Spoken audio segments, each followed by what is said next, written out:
Hi friends, আমি অনিন্দিতা। একটু অসময়ে তোমাদের কাছে চলে আসলাম।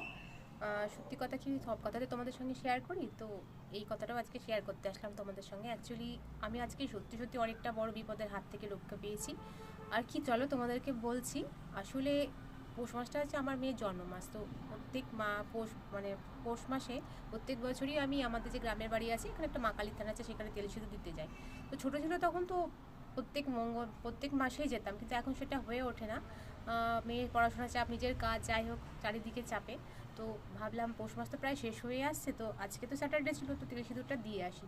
তো সেই ভেবেই আমি তেল সিঁদুর দেওয়ার জন্য স্নান টান করে সব কিছু করে আমার হাজব্যান্ডের সঙ্গে গিয়েছিলাম। আর যাওয়ার সময় আমার কুর্তির পকেট ছিল বলে ফোনটা চট করে আর কিছু না পেয়ে পার্স নিয়ে নিই, পকেটেই ভরে নিয়েছিলাম।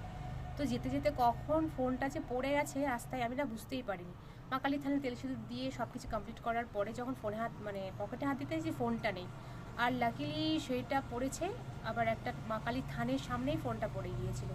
আর একজন পেয়ে উনি আর কি ফোনটাকে নিয়ে নিজের কাছে রেখেছিলেন। তারপরে যখন ফোন চেক করে দেখি ফোন নেই, আমি তো ভীষণ আমার খুব বাজে অবস্থা হয়েছিল। কী করে বোঝাবো, প্রকাশ করবো, তোমাদের বুঝতে পারছি না। আমার হাজব্যান্ড কী বলছে, মানে তো ফোন নেই। তাও ও ফোন থেকে যখন ফোনটা কল করছে, তখন দেখা যাচ্ছে বিজি বিজি। তারপর আমি তো ভেবেছিলাম যে আজকে আর ফোন আমি পাবোই না, এইটাই আশা আর কি। আর মা কালীকে ডাকছি, ঠাকুর তোমার থানের কাছে এসে দিতে গিয়ে আমার আজকে এই অবস্থা। তো কী করবো। তারপর ফোন করে করে যখন পাচ্ছে না, বিজি বলছে, তারপরে যখন আবার একটু পরে ফোন করি, তখন রিংটা বাজে। তো ওনার সঙ্গে যাই হোক কন্ট্যাক্ট হলো, সব কিছু হলো, কথাবার্তা হলো, কোথায় উনি রয়েছেন সেটা লোকেশন বলে দেওয়ার পরে আমি তো মায়ের কাছে গেলাম, একটু মায়ের সঙ্গে দেখা করতে, মা বাবাকে দেখা করলাম। তো শুনো আমাকে নামিয়ে দিয়ে ওইখানে গেল, গন্তব্যে গেল, যিনি ফোনটা পেয়েছিলেন তার কাছে। তো লাকিলি ওনাকে অনেক অনেক অনেক ধন্যবাদ যে ফোনটা রিটার্ন করার জন্য। কারণ আজকালকার দিনে ফোন একবার হারিয়ে গেলে সেই ফোন পাওয়া ভীষণ চাপের ব্যাপার হয়েছে। চাপে কি, আশা ছেড়ে দিতেই হয়। আর সবাই তো জানো আজকাল ফোন কতটা ইম্পর্টেন্ট লাইফ, প্রত্যেকটা মানুষের জীবনে, অফিসিয়ালি আনঅফিসিয়ালি সবারই জীবনে খুব ইম্পর্টেন্ট। তো থ্যাংক গড, আমি ভগবানকে সত্যি মা কালী বা আমার ঈশ্বর, যেগুলো অরিষ্ট দেবতা আমার রয়েছে, আমি তাকে মন থেকে প্রে করি। তো মন থেকে সব কিছু যদি সৎভাবে করা যায়, তো সত্যি ভগবান আছেই। সৎ মানুষের সঙ্গে এখনও ভগবান রয়েছেই। আর এই জন্য হয়তো ফোনটা সেই সৎ মানুষই পেয়েছিল যে আমাকে রিটার্ন করে দিয়েছে।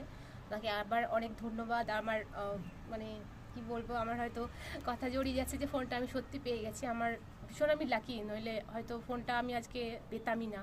যাই হোক, তো সবাইকে সব মিলিয়ে সবাইকে ধন্যবাদ। তো সবসময় সৎ থাকো, সৎভাবে চলার চেষ্টা করো। ভগবান তোমাকে নিশ্চয় রিটার্ন কিছু তার থেকে হয়তো আরও দুগুণ বেশি ফিরিয়ে দেবে।